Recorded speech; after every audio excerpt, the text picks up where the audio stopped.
Friends, ये है बिहार की एक मशहूर ट्रेडिशनल मिठाई मेथी का लड्डू।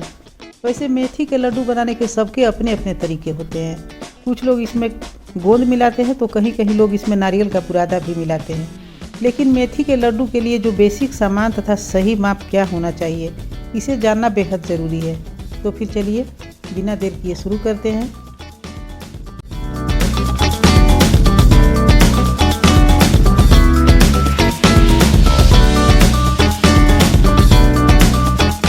मेथी बनाने के लिए सबसे ज़रूरी सामान देख लेते हैं। ये है लगभग 1.5 kg चावल। चावल अगर नया हो तो सबसे अच्छा रहेगा, क्योंकि बाज़ार के पुराने चावल में मिठास नहीं होती, इसलिए चावल जब भी ले तो नया लें। और ये है लगभग 200 ग्राम अलसी। इसे अच्छे से चुन बीन कर साफ़ कर लें। 200 ग्राम मेथी, 100 ग्राम सफ़ेद तिल तथा 1 kg गुड़। अगर आप इसमें से हम थोड़ा सा गुड़ निकाल लेते हैं। अगर आप गुड़ ज़्यादा खाते हैं तो यहाँ आप 1 kg गुड़ डाल सकते हैं। क्योंकि हम लोग थोड़ा कम खाते हैं, इसलिए थोड़ा सा गुड़ इसमें से मैं निकाल लेती हूँ। ये है लगभग 50 ग्राम किशमिश तथा 50 ग्राम आलमंड्स। आप ड्राई फ्रूट्स अपने पसंद अनुसार यहाँ कुछ भी ले सकते हैं। अब हम सारी सामग्रियों को बारी बारी से अलग अलग ड्राई रोस्ट करेंगे। तो सबसे पहले गैस पे कढ़ाई गरम कर लें और कढ़ाई को हाई फ्लेम पे अच्छे से गर्म कर लें। कढ़ाई जब गर्म हो जाए तो उसमें थोड़ा थोड़ा करके हम चावल को ड्राई रोस्ट करेंगे।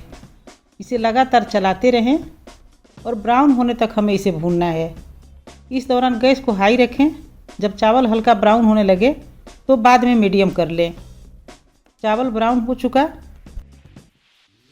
इसे हम निकाल लेंगे और इसी तरह थोड़ा थोड़ा करके बाकी बचे चावल को भी हमें ड्राई रोस्ट करना है। हमने चावल को भून लिया। अब उसी कढ़ाई में हमें अलसी को भूनना है। इस दौरान गैस को मीडियम से लो के बीच रखें और इसे लगातार चलाते रहें। अलसी हमारे सेहत के लिए काफ़ी फ़ायदेमंद होता है। ये कोलेस्ट्रॉल के लेवल को कम करता है, साथ ही हार्ट के लिए भी ये बहुत लाभदायक होता है। इसलिए सर्दियों में इसका सेवन हमारे लिए काफ़ी फ़ायदेमंद होता है।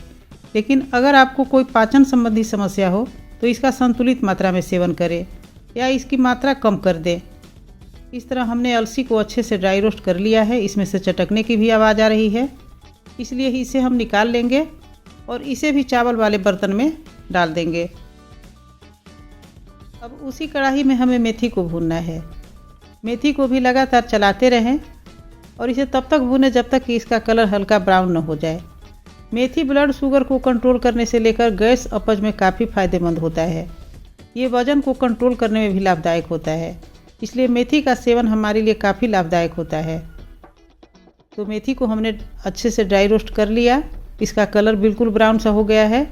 तो अब गैस को ऑफ कर दें और इसे भी मेथी तथा चावल वाले बर्तन में डाल दें। अब हम तिल को भूनेंगे। गैस को लो कर लें और इसे भी हमें लगातार चलाते हुए तब तक भूनना है जब तक ये इसका कलर न चेंज हो जाए। क्योंकि ये ब्राउन वाला तिल है, इसलिए इसे अच्छे से भून लें। इसका कलर बिल्कुल चेंज हो गया है, इसलिए गैस को ऑफ कर दें और इसे हम अलग किसी प्लेट में निकाल लेंगे। अब उस कढ़ाई में 1.5 चम्मच शुद्ध घी डाल दें और इसमें हमें बादाम को भूनना है। बादाम को 2-3 मिनट के लिए भून लें। इस दौरान गैस को लो से मीडियम के बीच रखें। बादाम को हम निकाल लेंगे और फिर इसी घी में किशमिश को भी थोड़ी देर के लिए भून लेना है। अब अलसी, चावल तथा मेथी को अच्छी तरह मिला लें और जब ये ठंडा हो जाए तो हमें इसे मिक्सी में ग्राइंड करना है। थोड़ा थोड़ा करके मिक्सी जार में डाल दें और हमें इसको फाइन पीस लेना है। हमें सारे मिश्रण को इसी तरह फाइन पीस लेना है। अब बादाम को बारीक बारीक टुकड़े कर दें और इसे चावल वाले मिश्रण में हम डाल देंगे। यहीं पे किशमिश डाल दें और अब तिल को भी डालकर सारे सामग्रियों को अच्छे से मिला लेना है। फ्रेंड्स, आज भी हमारे ग्रामीण क्षेत्रों में मेथी बेसिक सामानों से ही तैयार किए जाते हैं। बाकी गोंद या डेसिकेटेड नारियल तो ऑप्शनल है, आप डालें या ना डालें। लेकिन मेथी, तिल और अलसी ये मेथी के लिए सबसे ज़रूरी चीज़ें हैं और नया चावल तो होना ही चाहिए। इस तरह आप मेथी बनाकर देखें, उसका स्वाद आपको मार्केट वाले मेथी से कहीं अलग मिलेगा। अब मेथी बनाने के लिए हमें पाक बनाना है, तो उसके लिए गुड़ के छोटे छोटे टुकड़े कर लें और इसे कढ़ाई में डाल दें। गुड़ के लगभग आधा पानी डालें। अब गैस को जला लें और हमें इसे तब तक पकाना है जब तक कि गुड़ अच्छे से मेल्ट ना हो जाए। यहाँ हमें 2 या 3 तार की चाशनी बिल्कुल भी नहीं बनानी है, लेकिन इसे तब तक पकाना है जब तक कि गुड़ में अच्छे से चिपचिपाहट ना आ जाए। इस दौरान गैस को मीडियम से हाई के बीच रखें और इसे लगातार चलाते रहें ताकि गुड़ पेंदी में लगे नहीं। गुड़ उबलने लगा है, जैसा कि आप देख रहे हैं। जब इस तरह की चिपचिपाहट आ जाए तो समझे कि चाशनी पक चुकी। अब गैस को ऑफ कर दें और गैस ऑफ करने के बाद इसमें आधा कटोरी शुद्ध घी डाल दें। घी डालने से मेथी का स्वाद दुगना बढ़ जाता है। अब चाशनी को गैस से उतार लें। कोई इस तरह का स्ट्रेनर ले लें और धीरे धीरे कलछी से छानते हुए चाशनी को मिश्रण में डालते जाएं। एक बार में सारा न डालें, क्योंकि हमारा बर्तन काफ़ी छोटा है, इसलिए मैं इसे आराम आराम से थोड़ा थोड़ा करके डालूँगी। सबको अच्छे से मिला चला लें। क्योंकि मिश्रण अभी काफ़ी ड्राई लग रहा है, इसलिए बाकी बचे चाशनी को भी हम आराम आराम से मिलाते चलाते हुए डालते जाएंगे। चाशनी अभी काफ़ी गर्म है, इसलिए हाथों से न छुएं, इसे किसी पलटे से ही मिलाएं चलाएं। फ्रेंड्स, हमारे यहाँ आज भी भरपूर मात्रा में मेथी बनाई जाती है। सर्दियाँ आते ही नया चावल मार्केट में मिलने लगता है और अलसी मेथी तो सालों भर मिलते ही मिलते हैं, इसलिए हमारे यहाँ विशेष रूप से ये ज़रूर बनाया जाता है।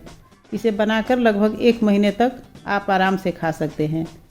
और सर्दियों में गुड़ और घी का सेवन तो हमारे लिए और भी फ़ायदेमंद होता है, इसलिए मेथी ज़रूर एक बार मेरे तरीके से बना कर देखें। आपको मार्केट वाले मेथी से इसका स्वाद बिल्कुल अलग मिलेगा। हमने सारी सामग्रियों को अच्छे से मिला लिया।